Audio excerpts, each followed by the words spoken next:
Hai teman-teman, kali ini aku mau masak menu lauk sahur atau berbuka puasa yang simple. Bumbunya cukup diiris-iris aja. Ini rasanya enak banget, seger.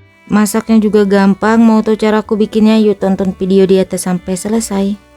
Untuk bumbunya di sini ada belimbing wulu, bawang putih, bawang merah, lengkuas dan jahe, tomat hijau, tomat merah. Kalau kalian suka pedas boleh ditambahin cabai. Kemudian semua bumbunya diiris.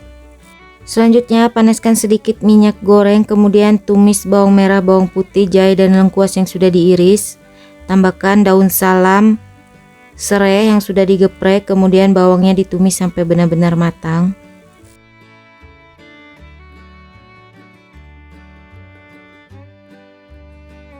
Bawangnya sudah matang, tambahkan kurang lebih 500 ml air, kemudian masukkan setengah kilo ayam yang sudah direbus sebentar aja.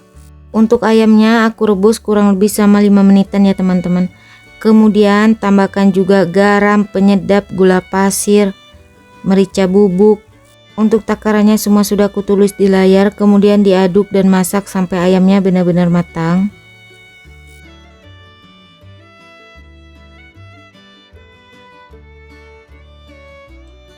Setelah beberapa menit dimasak, ini ayamnya sudah matang.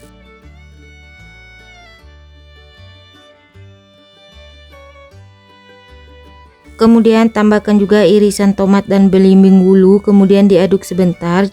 Untuk di tahap ini jangan lupa koreksi rasa, kalau kurang asin atau kurang gurih boleh ditambahin penyedap dan garam.